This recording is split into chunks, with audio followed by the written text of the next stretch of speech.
सब परिंदे चहकने लगे,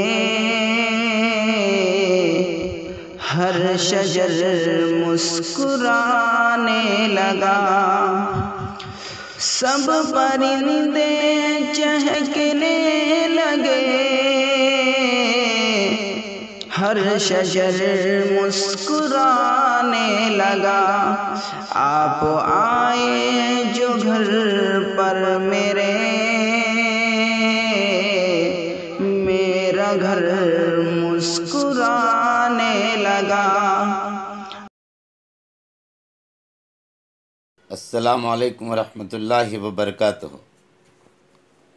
नाज़रीन इकराम, आज की हमारी गुफ्तगू का उन्वान है मुसलमानों, कबूतर की बद्दुआ से बचो। अज़ीज़ दोस्तों, कबूतर एक ऐसा खूबसूरत और दिलकश परिंदा है जो हर किसी को अच्छा लगता है, और यही वजह है कि ये परिंदा अक्सर घरों में पाला जाता है और घरों के अलावा मज़ारों पर भी ये परिंदा मौजूद होता है।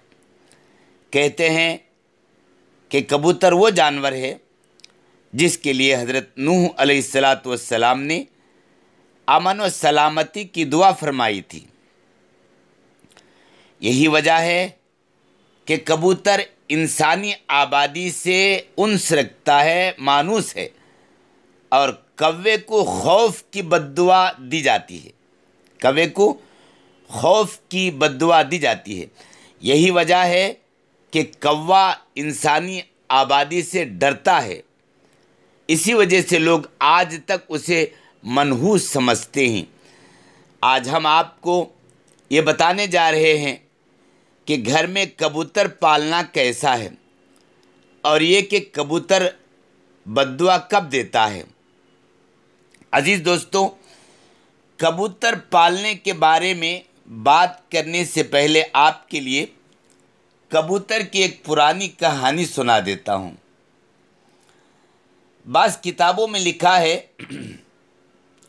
कि हज़रत नूह अलैहिस्सलातु वस्सलाम ने जब कश्ती को जूदी पहाड़ पर उतारा, ठहराया, नूह अलैहिस्सलातु वस्सलाम की कश्ती जब जूदी पहाड़ पर ठहरी तो नूह अलैहिस्सलातु वस्सलाम ने कश्ती का वो हिस्सा खोला जहाँ परिंदे रहते थे।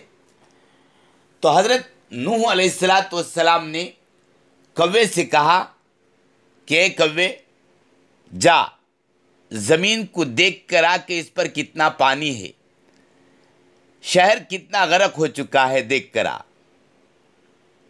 कौवा उड़कर चला गया और कव्वे को एक मुर्दार जानवर मिला। वो उसी को खाने में लग गया और उसी को खाने में मस्त हो गया, वापस नहीं आया। इसी से अरब की एक कहानी मशहूर है। लोग कहते हैं फलां तो कव्वे से भी ज़्यादा देर करता है। चुनाचे हज़रत नूह अलैहिस्सलातु वस्सलाम को खुश्क और सख्त ज़मीन की ज़रूरत थी, इसीलिए कव्वे के देर करने पर नूह अलैहिस्सलातु वस्सलाम ने कबूतर को भेज दिया। उसे ज़मीन का कोई खित्ता भी नज़र ना आया कबूतर को, और कबूतर जैतून का पत्ता लेकर हाज़िर हो गया। हज़रत नूह अलैहिस्सलातु वस्सलाम समझ गए, अंदाज़ा लगा लिया कि पानी कम है, जिससे दरख्त दिख रहे हैं, ज़ाहिर हो गए हैं, लेकिन अभी पानी में डूबे हैं। चंद दिन ठहर कर फिर उसी कबूतर को भेजा तो कबूतर गया और ज़मीन की कीचड़ में उसके पाँव फिर गए, उसके पाँव को कीचड़ लग गया। वापस आया तो हज़रत नूह अलैहिस्सलातु वस्सलाम ने उसे देखकर अंदाज़ा लगा लिया, समझ गए कि अब पानी ज़मीन में जज्ब हो गया है, लेकिन अभी ज़मीन सूखी नहीं। हज़रत नूह अलैहिस्सलातु वस्सलाम कबूतर की इस कार्रवाई पर बहुत खुश हुए और उसके गले में एक सब्ज़ तौक पहनाया जो आज तक वही तौक कबूतर की इस खुशबख्ती की खबर देता है। और साथ ही हज़रत नूह अलैहिस्सलाम ने कबूतर के लिए अमन व सलामती की दुआ फरमाई। यही वजह है कि कबूतर इंसानों की आबादी में रहते हैं और इंसानों से मानूस रहते हैं, और कौवे को खौफ की बद्दुआ दी। यही वजह है कि कौवा इंसानी आबादी से डरता है और इंसानी आबादी से दूर रहता है। इसी वजह से लोग आज तक उसे मनहूस समझते हैं। ये तो कबूतर की कहानी थी। एक ऐसे कबूतर ने हज़रत नूह अलैहिस्सलाम की बात मानी और उनके लिए कब्र लाने का काम किया। किताबों में लिखा है कि घरों में शौकिया परिंदे रखना पालना जायज़ और मुबाह है, बशर्ते कि उनकी ग़िज़ा सर्दी गर्मी और बारिश से हिफाजत का इंतज़ाम किया जाए, और जब घर वाले कहीं बाहर जाए तो उनकी ग़िज़ा और उनकी देखभाल का मुनासिब इंतज़ाम करके जाएं। सैयदना अनस रज़ी अल्लाह ताला अन्हु के छोटे भाई ने एक परिंदा पाल रखा था। जब रसूलुल्लाह सल्लल्लाहु अलैहि वसल्लम उनके हाथ तशरीफ़ लाते तो उससे कहते, ए अबू उमैर, परिंदे ने क्या किया।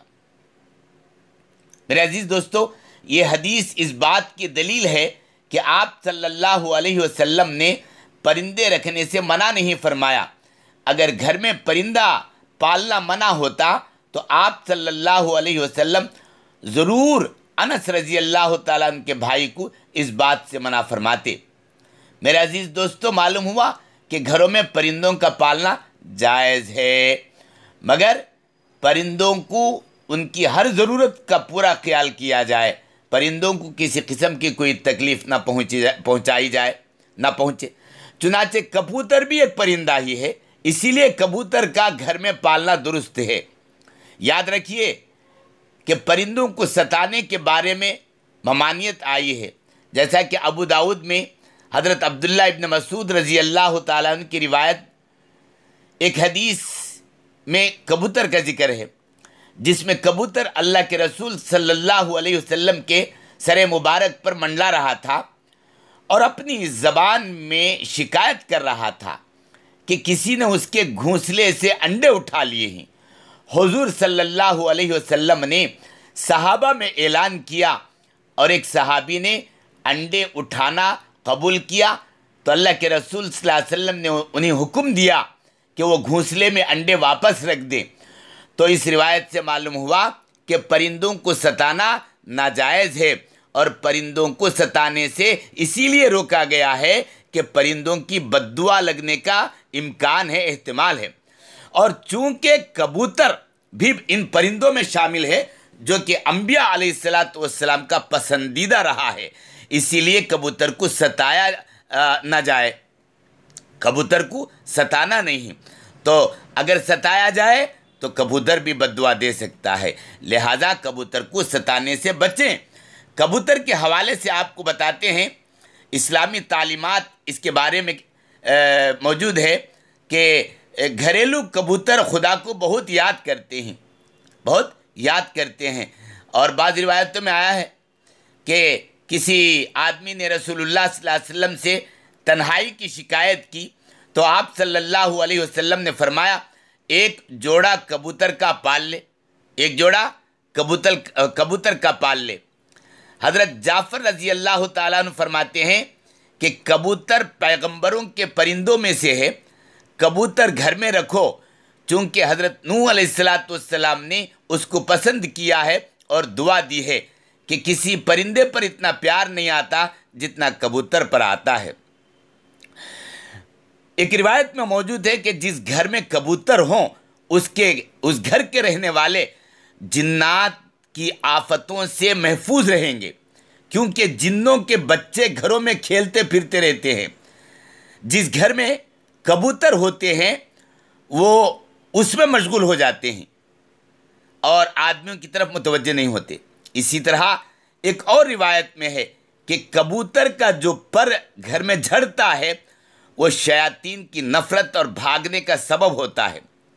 इन रिवायत से ये बात मालूम होती है कि कबूतर का घर में पालना बरकत है, और कबूतर पालने की कोई ममानियत नहीं, पाल सकते हैं, मगर एहतियात रखें, उनके दाना पानी का पूरा पूरा एहतियात।